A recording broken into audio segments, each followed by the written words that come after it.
DCM DK Shivakumar ಅವರು ಮಾತನಾಡ್ತಾ ಇದ್ದದನ್ನ ಗಮನಿಸ್ತಾ ಇದ್ರಿ. ಮುಂದುವರೆದು ನಾನು ಸಿಎಂ ಸಿದ್ದರಾಮಯ್ಯ ಅವರು ಏನೇನು ಮಾತನಾಡ್ತೀವಿ ಅದು ನಮಗೆ ಗೊತ್ತು, ನಾವಿಬ್ರು ಕದ್ದು ಮುಚ್ಚಿ ಮಾತನಾಡ್ಕೊಂಡಿಲ್ಲ ಅನ್ನೋದಾಗಿ ಕೂಡ ಸ್ಪಷ್ಟಪಡಿಸಿದ್ದಾರೆ.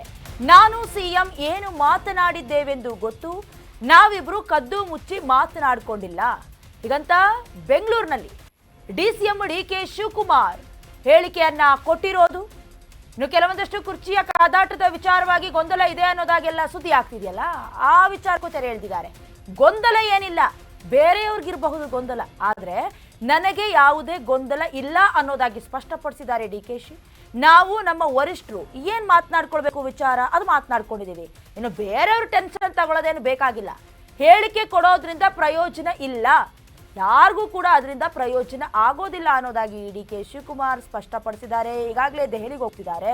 ಒಂದು ಕಡೆ ಎಐಸಿಸಿ ನಾಯಕರ ಜೊತೆ ಮೀಟಿಂಗ್ ಇದೆ, ಹಾಗೆ ಯಾರ್ಯಾರು ಸಿಗ್ತಾರೆ ವರಿಷ್ಠರ ಜೊತೆ ಎಲ್ಲ ಮಾತನಾಡಬೇಕು ಅಂತ. ಯಾಕಂತ ಹೇಳಿದ್ರೆ ಸದಾವಕಾಶವನ್ನ ಸದ್ಬಳಕೆ ಮಾಡ್ಕೊಳ್ತಾರೆ, ಸಮಯಾವಕಾಶವನ್ನ ಈ ಹಿಂದೆ ಕೂಡ ಕೊಟ್ಟಿರಲಿಲ್ಲ. ಹಾಗಾಗಿ ಈ ಬಾರಿ ಆದ್ರೂ ಸಿಗತ್ತಾ? ನವೆಂಬರ್ ಕ್ರಾಂತಿ ಆಯ್ತು, ಜನವರಿಯಲ್ಲಿ ಸಂಕ್ರಾಂತಿಯ ಕ್ರಾಂತಿ ಆಗತ್ತೆ ಅಂದ್ರೂ ಅದು ಆಗಲಿಲ್ಲ. ಸೊ ಹಾಗಾಗಿ ಈಗಾದ್ರೂ ಏನಾದ್ರೂ ಬದಲಾವಣೆ ಆಗತ್ತಾ ಅಂತ. ಇನ್ನು ಗೊಂದಲ ಅನ್ನುವಂಥ ವಿಚಾರವೇ ಬರೋದಿಲ್ಲ, ನಮಗೆ ಪಕ್ಷ ಇಂಪಾರ್ಟೆಂಟ್ ಅನ್ನುವಂತ ರೀತಿಯಲ್ಲಿ ಮಾತನಾಡಿದ್ದಾರೆ. ಇನ್ನು ಈ ವಿಚಾರವಾಗಿ ಬೇರೆಯವರು ಟೆನ್ಷನ್ ಮಾಡ್ಕೋಬೇಡಿ, ನಮಗೆ ಕ್ಲಾರಿಟಿ ಇದೆ ಅನ್ನೋದಾಗಿ ಹೇಳಿಕೆಯನ್ನು ಕೊಟ್ಟಿದ್ದಾರೆ. ಇನ್ನು ಮುಂದುವರೆದು ಡಿಸಿಎಂ ಡಿಕೆ ಶಿವಕುಮಾರ್ ಅವರು ನನ್ನ ಪರ ಅಥವಾ ವಿರುದ್ಧವಾದ ಹೇಳಿಕೆಗಳನ್ನು ಕೊಡಬಹುದು. ಅದು ಸಚಿವರೇ ಆಗಿರಬಹುದು ಅಥವಾ ಶಾಸಕರೇ ಆಗಿರಬಹುದು, ಯಾರೇ ಇರಬಹುದು. ಈ ಕೊಡುವಂತ ಹೇಳಿಕೆಗಳಿದೆಯಲ್ಲ ಅದು ಪಕ್ಷಕ್ಕೆ ಡ್ಯಾಮೇಜ್ ಆಗುತ್ತೆ. ಹಾಗಾಗಿ ಎಲ್ಲರೂ ಬಾಯಿ ಮುಚ್ಕೊಂಡಿರ್ಬೇಕು ಅಂತ ಸೂಚನೆ ಕೊಟ್ಟಿದ್ದಾರೆ. ಬಾಯಿ ಮುಚ್ಕೊಂಡಿರೋದಕ್ಕೆ ಖರ್ಗೆ ಹೇಳಿದ್ದಾರೆ. ಯಾಕಂದ್ರೆ ಈ ಹಿಂದೆ ಕೂಡ ಹೇಳಿದ್ರು ಗೊತ್ತಾ, ಬಾಯಿ ಮುಚ್ಕೊಂಡು ಇರಬೇಕು, ನಿಮ್ ಕೆಲಸ ಮಾಡ್ಕೊಂಡು ಹೋಗಬೇಕು ಅಂತ. ಅದನ್ನ ಮತ್ತೆ ರಿವೈಂಡ್ ಮಾಡೋ ಕೆಲಸ ಮಾಡಿದ್ದಾರೆ. ಹಾಗಾಗಿ ಅವ್ರು ಕೊಟ್ಟ ಹೇಳಿಕೆಯನ್ನ, ಅವ್ರು ಕೊಟ್ಟ ಸೂಚನೆಯನ್ನ ನಾವು ಪಾಲಿಸ್ಕೊಂಡು ಹೋಗಬೇಕು. ನೀವು ಯತೀಂದ್ರಾಗಿ ನೋಟಿಸ್ ಕೊಟ್ಟಿಲ್ವಲ್ಲ ಅನ್ನುವಂತ ಹೇಳಿಕೆಯನ್ನ ವಿಚಾರಕ್ಕೆ ಸ್ಪಷ್ಟನೆ ನೀಡಿದ್ದಾರೆ. ಇಕ್ಬಾಲ್ ಹುಸೇನ್ ಹೇಳಿಕೆಗೂ ಕೂಡ ಡಿಸಿಎಂ ಡಿಕೆ ಶಿವಕುಮಾರ್ ರಿಯಾಕ್ಟ್ ಮಾಡಿದ್ದಾರೆ.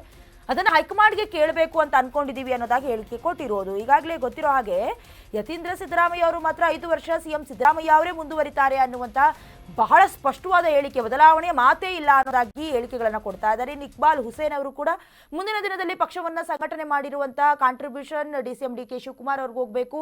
ಹಾಗಾಗಿ ಅವರು ಕೂಡ ಒಂದು ಬಾರಿ ಸಿಎಂ ಆಗಬೇಕು ಅನ್ನುವಂಥ ವಿಚಾರಕ್ಕೆ ಸಂಬಂಧಪಟ್ಟಂತೆ ಶಿಸ್ತು ಸಮಿತಿಯಿಂದ ನೋಟಿಸ್ ಕೊಟ್ಟಿದ್ರಲ್ಲ, ಆ ವಿಚಾರ, ಈ ಎರಡೂ ವಿಚಾರಕ್ಕೆ ಕೂಡ ಹೈಕಮಾಂಡ್ ಜೊತೆ ಚರ್ಚೆ ಆಗಬೇಕು ಅನ್ನೋದಾಗಿ ಕೂಡ ಮುಂದುವರೆದು ಹೇಳಿಕೆಯನ್ನು ಕೊಟ್ಟಿದ್ದಾರೆ ಡಿಸಿಎಂ ಡಿಕೆ ಶಿವಕುಮಾರ್. ಗೊಂದಲ ಏನಿಲ್ಲ, ಗೊಂದಲ ಯಾರಿಗೂ ಬೇರೆಯವ್ರಿಗೆ ಇರ್ಬೋದು. ನೋಡ್ರಿ, ನಾನು ಸಿದ್ದರಾಮಯ್ಯನವರು ಏನ್ ಮಾತಾಡಿದೀವಿ ನನಗೆ ಗೊತ್ತು. ನಾವಿಬ್ಬರೇ ಕದ್ದು ಮುಚ್ಚಿ ಮಾತಾಡ್ಕೊಂಡಿಲ್ಲ. ನಮ್ಮ ಪಕ್ಷದ ವರಿಷ್ಠರು ನಾವು ಎಲ್ಲ ಸೇರಿ ಮಾತಾಡಿದ್ವಿ. ಆ ಮಾತು ಪ್ರಕಾರ ಇಬ್ರು ನಾವು ಮಾತಾಡ್ಕೊಂಡಿದೀವಿ. ಬೇರೆಯವರೆಲ್ಲ ಇದಕ್ಕೆ ಟೆನ್ಷನ್ ತಗೊಳ್ಳೋದು, ಸ್ಟೇಟ್ಮೆಂಟ್ ಕೊಡೋದ್ರಿಂದ ಯಾರಿಗೂ ಏನು ಪ್ರಯೋಜನ ಆಗುದಿಲ್ಲ. ಯಾರಿಗೂ ಏನು ಪ್ರಯೋಜನ ಇಲ್ಲ. ಅವ್ರು ಯಾರಾದ್ರೂ ಸ್ಟೇಟ್ಮೆಂಟ್ ಕೊಡ್ತಾ ಇದ್ದಾರೆ, ನನ್ನ ಪರ ಕೊಡ್ತಾ ಇರ್ಬೋದು, ನನ್ನ ವಿರುದ್ಧ ಕೊಡ್ತಾ ಇರ್ಬೋದು, ಮಂತ್ರಿಗಳಿರ್ಬೋದು, ಶಾಸಕರಿರ್ಬೋದು, ಯಾರೇ ಇರಿ, ಪಾರ್ಟಿ ಡ್ಯಾಮೇಜಿಂಗ್ ಸ್ಟೇಟ್ಮೆಂಟ್ಗಳೇ ಹೊರತು ಪಾರ್ಟಿಗೆ ಒಳ್ಳೇದು ಮಾಡೋ ಸ್ಟೇಟ್ಮೆಂಟ್ ಅಲ್ಲ. ಎಲ್ಲ ಬಾಯಿ ಮುಚ್ಕೊಂಡು ಸುಮ್ಮನೆ ಇದ್ರೆ ಒಳ್ಳೇದು ಅಂತ ಮಲ್ಲಿಕಾರ್ಜುನ ಖರ್ಗೆ ಸಾಹೇಬರು ಹೇಳಿದ್ದಾರೆ.